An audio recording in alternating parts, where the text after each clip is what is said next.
¿Qué tal? ¿Cómo les va? Comenzamos hoy otro módulo de la Escuela Bíblica C de San Martín. Eh, Estamos trabajando el Antiguo Testamento, así que lo que nos correspondería ver en este módulo es profetas.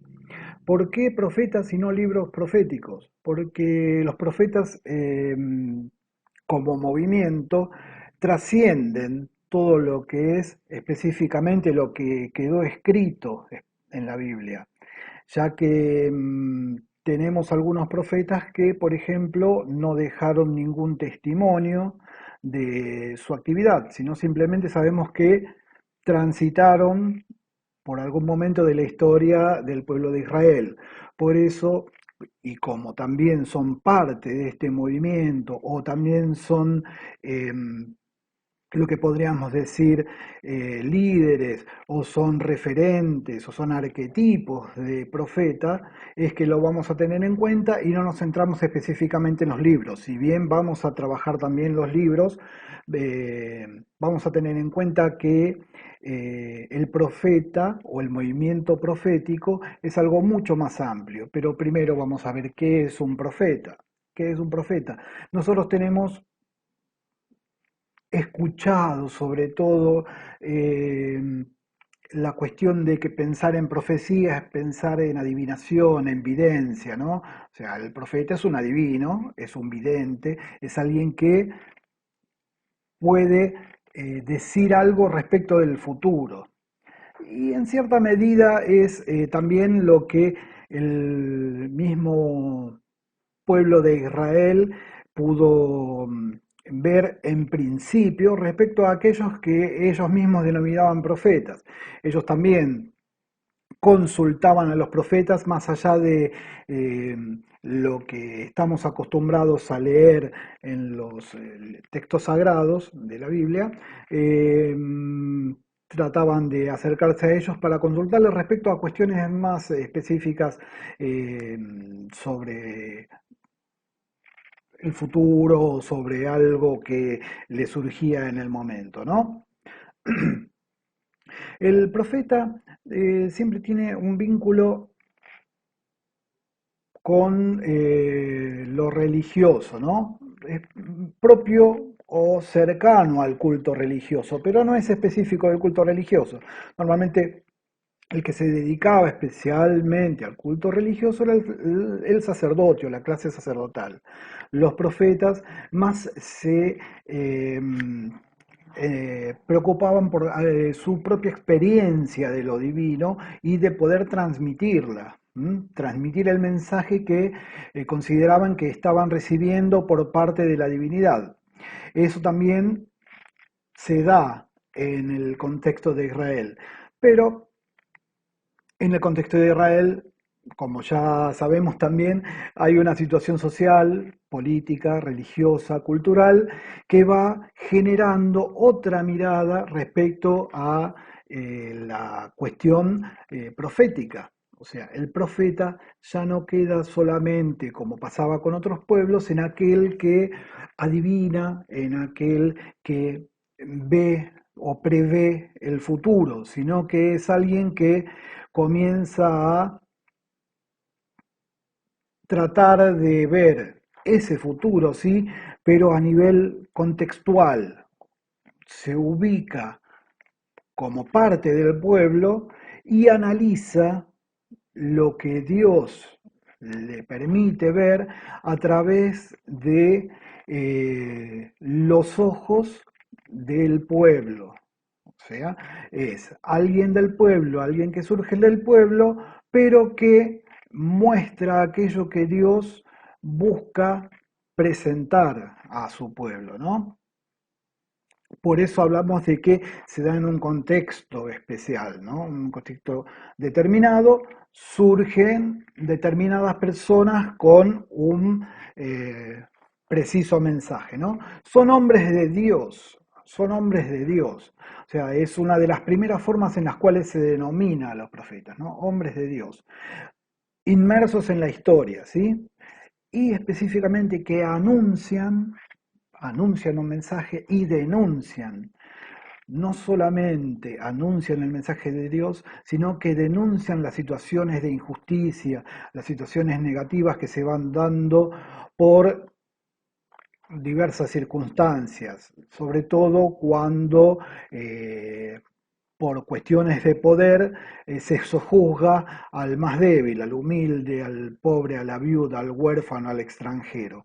Esas son las situaciones que específicamente después en el desarrollo del movimiento profético se van dando con más énfasis, ¿no? Vamos a ir viendo cómo los profetas van avanzando en esta cuestión específica de la denuncia, de poner de manifiesto a través de palabras, a través de hechos y a través de actos también específicos, esta cuestión de lo negativo que estaba sucediendo dentro de la sociedad, en el contexto en el cual ellos vivían, ¿no? Este profeta o este grupo profético, este movimiento, es un movimiento o es una persona que es llamada, no es una persona que eh, va y decide ser profeta, sino que se siente llamada, tiene una vocación. Ya sabemos que vocación viene del verbo vocare, que es justamente llamado, ¿no? Ellos se sienten llamados a ser profetas. Muchas veces esa elección a la cual eh, deben someterse es tomada voluntariamente y a veces con resistencia, a veces no quieren serlo. O sea, no están abiertamente decididos a ser profetas. Por eso, por ejemplo, tenemos una pequeña novela que es el libro de Jonás, en la cual nos muestra la resistencia de él como profeta para ir a anunciar que debe haber una conversión en un pueblo, ¿sí? Y cómo este llamado a la conversión es escuchado pese aún a su propia resistencia y a su cierta falta de voluntad. ¿Por qué? Porque es Dios el que habla a través de él. No es el mensaje propio el que llega a este pueblo, sino que es Dios que habla a través de él, a través de todo profeta habla Dios, ¿sí? Por eso podemos decir que son inspirados, ¿sí? Hablan y actúan de acuerdo a lo que consideran que Dios les dicta, ¿sí? Por eso denuncian, por eso lo hacen a través de palabras, ¿sí? Se ponen en un lugar determinado, más allá de donde sea, puede ser desde la corte, puede ser desde un espacio público, puede ser a través de escritos o a través de sus propios actos. ¿Mm? De cómo actúan o un hecho específico, como vamos a ver más adelante, que hace que el pueblo vea en ese acto simbólico que está haciendo el propio profeta algo que Dios quiere decirles específicamente, ¿sí? Este profeta también es una persona pública, por lo que les decía, obviamente, él no se guarda para sí el mensaje, todo aquello que entiende que Dios le está diciendo y necesita llevarlo a los demás, por más de que eh, a veces sienta la resistencia o no se sienta llamado o sienta que no tiene la posibilidad o que su facilidad de palabra no es tal como para poder acercar el mensaje, aún así el mensaje tiene que ser llevado, es llevado en un ámbito social, ¿sí? ¿Por qué? Porque este mensaje lleva una memoria, un recuerdo de experiencias de liberación para el pueblo.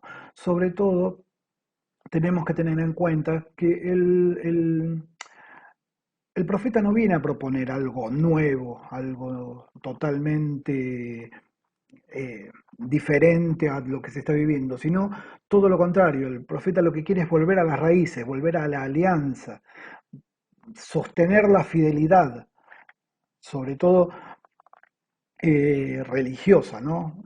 pero fidelidad en todo sentido a la alianza que había pactado el pueblo con Dios. Esta fidelidad, cuando se rompe, es cuando el pueblo de cierta manera entra en crisis y en el medio de esas crisis es cuando aparece la figura de algún profeta que llama, denuncia, moviliza estructuras, a veces aún en contra de lo que piensa la mayoría, ¿no? ¿Por qué tiene que ver lo religioso? Porque como decíamos en los otros módulos, ¿no? El pueblo de Israel es un pueblo que tiene al cual lo atraviesa eh, su vínculo con Dios, su vínculo con lo divino, su vínculo con lo religioso. Nunca está separado lo político, lo social de lo religioso, de lo cultural, de lo litúrgico.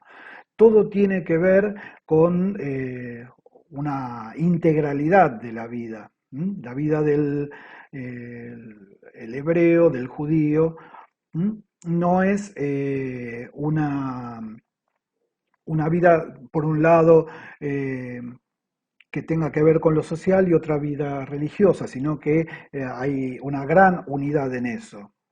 Por eso tampoco podemos hablar, también como ya hemos dicho, de una separación entre espacio material y espacio espiritual o el alma, sino que es todo uno, ¿sí?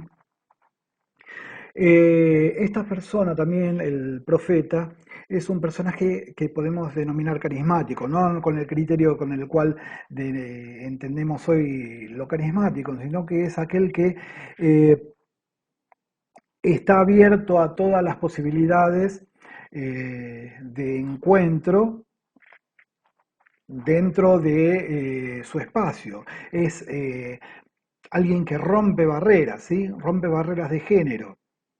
Fíjense que, por ejemplo, en lo que es específicamente cultural, el que eh, realiza el culto siempre es un varón. Sin embargo, profetas, hay profetisas en los distintos momentos. La hermana de Moisés, eh, la jueza Débora, que también era jueza y profetisa, ¿sí? La esposa de Elías, y en el Nuevo Testamento también vamos a poder encontrar profetisas, ¿sí? Eh, También rompe barreras raciales, ¿sí? Como decíamos, el profeta de Baal, perdón, pese a tener que hablar en contra del pueblo, lo hace a través del mismo Dios. O sea, tiene que saber lo que Dios tiene para decir antes de poder hablar en su contra. Una cosa extraña pareciera, pero sin embargo también nos está diciendo que Dios habla a través de esas circunstancias, de esas situaciones. También rompe barreras naturales. Después vamos a ver en el texto que yo les comparto que hasta un burro profetiza, una burra en este caso profetiza. Rompe barreras nacionales también, como les decía antes en el ejemplo. Jonás no quería profetizar en Nínive porque consideraba que eran eh,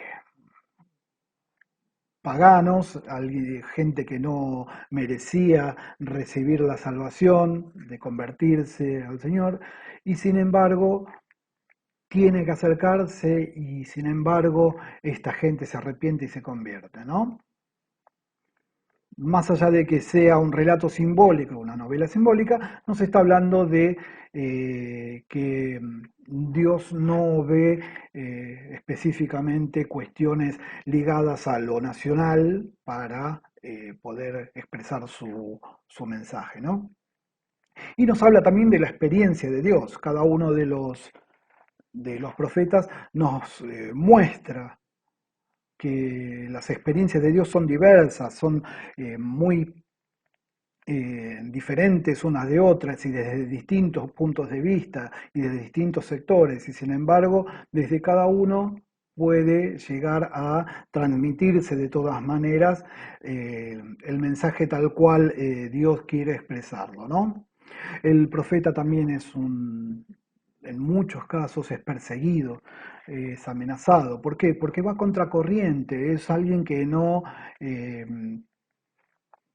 se queda con lo que dice la mayoría, el famoso sentido común, ¿sí?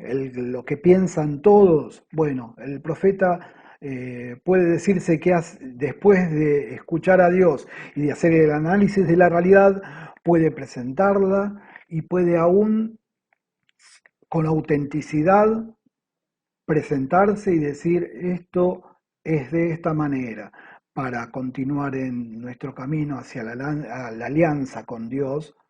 Este, este es el camino, no otro. ¿Sí? Puede ir a diferencia de lo que sería el sentido común. Y por eso es perseguido, es amenazado, es exiliado en muchos casos, dejado de lado, abandonado. ¿Mm? No siempre la tarea del profeta es fácil, justamente porque no, no se cierne a decir lo que se espera escuchar. Él dice lo que Dios quiere expresar para que el pueblo vuelva a realiarse con él, ¿m? Para volver a hacer renacer el pacto que tienen. Por eso el movimiento profético que se da en un periodo determinado del pueblo de Israel se da en, como ya decíamos, en periodo de crisis. Este movimiento profético, ¿qué hace? Llama a la conversión, ¿sí? Llama también a la purificación del culto, por un lado, ¿sí? A la purificación eh, del pueblo como tal, en medio de tantas idas y vueltas, tantos encuentros y desencuentros con otros pueblos, se va perdiendo, se va diluyendo la identidad del pueblo hebreo. Entonces, lo que intenta el movimiento profético es volver a las fuentes, volver a las raíces y anunciar la esperanza, que si se vuelve a las raíces, que si se renace en la alianza, hay esperanza de volver a resurgir como pueblo, ¿sí? Fíjense que los movimientos proféticos, como ya decíamos, se dan en momentos de crisis y sobre todo cuando esas crisis son casi terminales para el pueblo. Fíjense que en momentos previos al exilio, en el exilio o posexílico, cuando toda la situación está más tensa, más dura para el pueblo, es cuando el movimiento profético más se hace fuerte, ¿no? Y después va decayendo por distintas circunstancias también. Vamos a ir eso viéndolo en los próximos encuentros. Ustedes aquí van a poder ver eh, que es un texto que les voy a dejar, que les voy a subir junto con otros, eh, reyes de Judá, reyes de Israel y los profetas que más o menos pueden encontrarse dentro de los periodos en los cuales se fueron dando los determinados reinos, ¿sí? De los reyes más o menos se tiene una idea de las fechas en las cuales se dieron sus reinados. ¿Por qué? Por eh, cuestiones de comparación con otros pueblos, la arqueología ayuda mucho en eso. y el estudio de la historia comparada nos ayuda a poder determinar casi con fidelidad cuál es el periodo en el cual reinó cada uno de los reyes. No así con los profetas, los cuales no dejaron testimonio cierto de en qué periodo específico, entre qué año y qué año desarrollaron su actividad, ¿no? Eh, Nosotros también vamos a trabajar viendo que el movimiento profético nos muestra que hay una espiritualidad de encuentro con consigo mismo, ¿sí? Ese encuentro consigo mismo es un encuentro que se da también con Dios, ¿sí? Pero también es una espiritualidad activa, ¿sí? Es una espiritualidad que no se centra eh, en la interioridad, sino que es una espiritualidad misionera, una espiritualidad que hoy llamaríamos en salida. Por eso vamos a ir viendo cómo se fue dando dentro de este movimiento esa actividad. Vamos a permitirnos también eh, pensar qué tipo de espiritualidad se da hoy en nuestra propia iglesia y si hay también una actitud profética dentro de nuestra iglesia o dentro de el cristianismo. Hay profetas, hoy hay profetas en el cristianismo, hay personas que se dediquen, que se animen, que salgan, que denuncien, que anuncien. ¿Estamos nosotros dispuestos a anunciar? ¿Estamos dispuestos a denunciar situaciones de injusticias, situaciones que no llevan al encuentro? ¿Sí?